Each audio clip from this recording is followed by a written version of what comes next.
Assalamualaikum sahabat ruang belajar, apa kabar semuanya? Semoga sehat selalu. Ketemu lagi dengan saya, Eko Prastyo. Selamat datang di ruang belajar. Pikiran negatif adalah penghambat. Pikiran negatif menjadi penjara, membuat kita nggak nyaman, bahkan bisa jadi membuat kita terjebak dalam stres. Ketakutan, kekhawatiran, semua adalah hasil dari pikiran negatif yang terus menghantui kita. Jika kita tidak mengatasi kondisi ini, bisa jadi hidup kita dipenuhi dengan ketidaknyamanan. Kita sulit bahagia, kita sulit berkembang, kita juga sulit untuk meraih kesuksesan. Di video kali ini kita akan membahas 3 penyebab kenapa sih kita berpikir negatif dan gimana cara mengatasinya. Yuk simak terus video ini sampai selesai ya. Salah satu hal yang membuat kita mudah berpikir negatif karena kita pernah mengalami peristiwa yang tidak menyenangkan, yang tidak sesuai dengan harapan kita di masa lalu. Mungkin kita pernah mengalami kegagalan, mungkin kita pernah mengalami rasa sakit, mungkin kita juga pernah mendapatkan sesuatu yang gak sesuai dengan harapan kita. Kejadian tidak menyenangkan yang ada di masa lalu itu sangat membekas di pikiran kita. Sehingga ketika kita ingin melakukan hal yang sama, bisa jadi muncul bayang-bayang dari masa lalu itu yang hadir di sekarang sehingga membuat kita khawatir. Kita takut semua yang pernah terjadi itu akan muncul lagi, akan terulang kembali. Ketika kita pernah membangun sebuah bisnis dan ternyata teman baik kita mengkhianati kita sehingga bisnis itu hancur, maka ketika kita ingin membangun bisnis baru, bekerja sama dengan orang baru, ada kalanya rasa takut itu muncul. Kita khawatir, jangan-jangan kalau itu terjadi lagi gimana?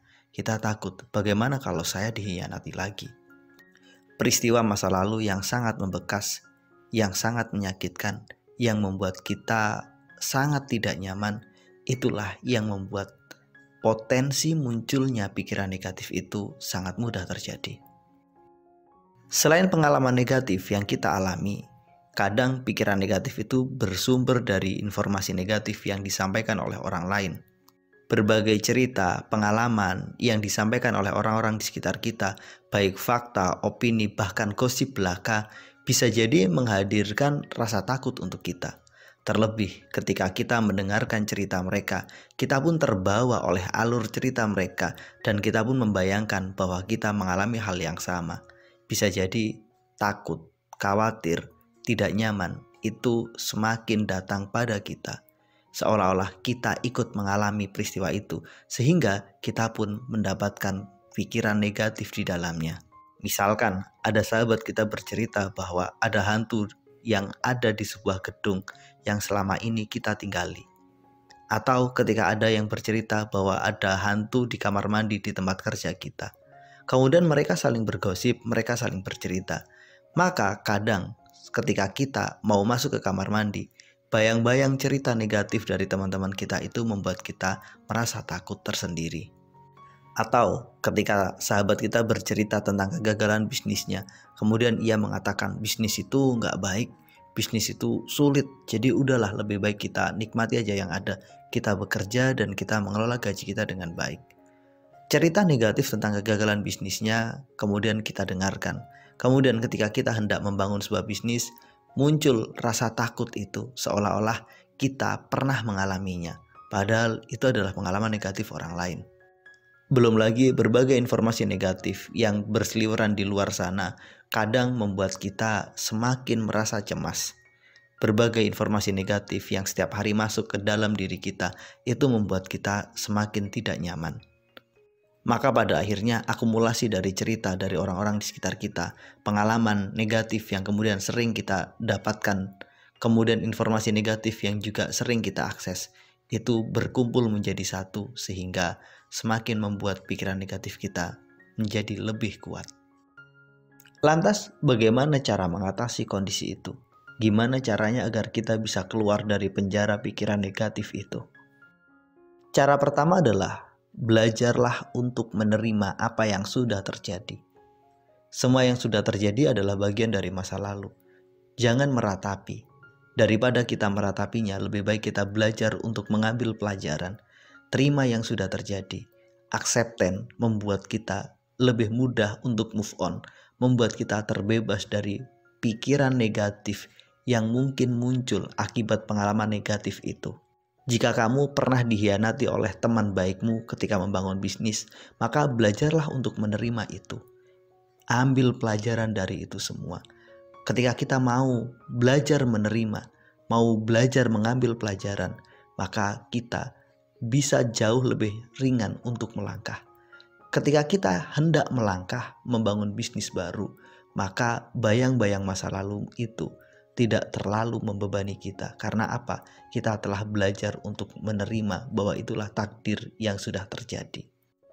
Selain acceptance, kita juga belajar melakukan forgiveness, belajar memaafkan. Jika ada orang-orang di masa lalu yang menipu kita, yang menyakiti kita, yang merugikan kita, maka maafkanlah. Dengan kita melakukan acceptance dan forgiveness, ini bisa membuat kita merasa jauh lebih nyaman, merasa mampu membebaskan kita dari pikiran negatif yang selama ini membelenggu kita. Berdamai dengan masa lalu adalah cara terbaik agar kita terbebas dari ketakutan yang ada di masa lalu. Cara kedua, fokuslah ke depan. Kita harus yakin bahwa kemarin bukan esok. Apa yang terjadi di masa lalu yang negatif itu belum tentu terjadi besok. Mungkin kemarin kita gagal, belum tentu besok kita gagal. Jika kita mampu mengambil pelajaran dari kegagalan itu dan kemudian kita mulai mengupgrade kualitas diri, fokus pada apa yang akan kita jalani, bisa jadi semuanya akan jauh lebih baik. Hal ketiga yang bisa kita lakukan adalah sadarilah bahwa ketakutan itu nggak nyata. Apa yang kita takutkan itu bukan realita. Apa yang kita takutkan hanyalah bayang-bayang yang ada di pikiran kita. Maka jangan pernah mempercayainya. Dengan kita menganggap bahwa ketakutan itu bukan kenyataan, nggak ada alasan untuk kita percaya pada apa yang hanya di pikiran kita. Ini membuat kita lebih jernih, lebih objektif dalam melihat segala sesuatu. Kita harus yakin dan percaya bahwa ketakutan itu hanya ada di pikiran kita. Belum tentu itu terjadi. Cara berikutnya, belajarlah untuk selalu curiga pada informasi yang kita terima. Jika ada banyak informasi negatif yang kemudian kita terima, maka jangan mempercayainya begitu saja. Coba belajar untuk bertanya. Ketika ada sahabat baik kita menyatakan bahwa di belakang rumahmu ada hantu, maka kita perlu untuk curiga. Jangan-jangan ini tidak benar. Gimana cara curiganya? Coba bertanya pada dia, emang kamu pernah melihat? Kemudian kita tanya, emang siapa saja yang pernah melihat? Emang ada orang yang pernah melihat? Jangan-jangan itu hanya bayang-bayangmu saja. Selalu tidak percaya terhadap informasi negatif. Ini bisa jadi membuat kita lebih mudah untuk membangun satu dinding agar kita tidak terpengaruh oleh pikiran informasi negatif yang disampaikan oleh orang-orang kepada kita. Belajar untuk objektif, tidak terpengaruh dengan cerita negatif, dengan opini negatif yang disampaikan oleh orang lain, itu membuat kita akan mampu lebih bijak dalam menyikapi dan menerima informasi. Dan yang terpenting nih, belajarlah untuk mengenali dirimu dan percaya terhadap kemampuan dirimu. Salah satu hal yang membuat kita terjebak pada pikiran negatif adalah karena kita nggak kenal siapa kita nggak paham apa kekuatan kita. Orang yang nggak ngerti siapa dirinya, maka dia sangat mudah terjebak pada kekhawatiran. Orang yang gak paham di titik mana dia punya keunggulan, ia sangat mudah terprovokasi pikiran negatif. Ketika kamu tahu kemampuanmu, ketika kamu kenal siapa dirimu, maka kita akan lebih mudah memfilter informasi negatif, persepsi negatif. Ketika semua orang mengatakan, kamu gak akan bisa melakukan itu, tapi karena kita tahu bahwa ini adalah bidang yang kita sukai dan kita mampu di sini, maka berbagai informasi negatif yang bersumber dari orang lain itu tidak akan menghadirkan ketakutan dan pikiran negatif pada kita. Jika kita terlalu sering berpikir negatif, bisa jadi karena kita gak kenal siapa diri kita.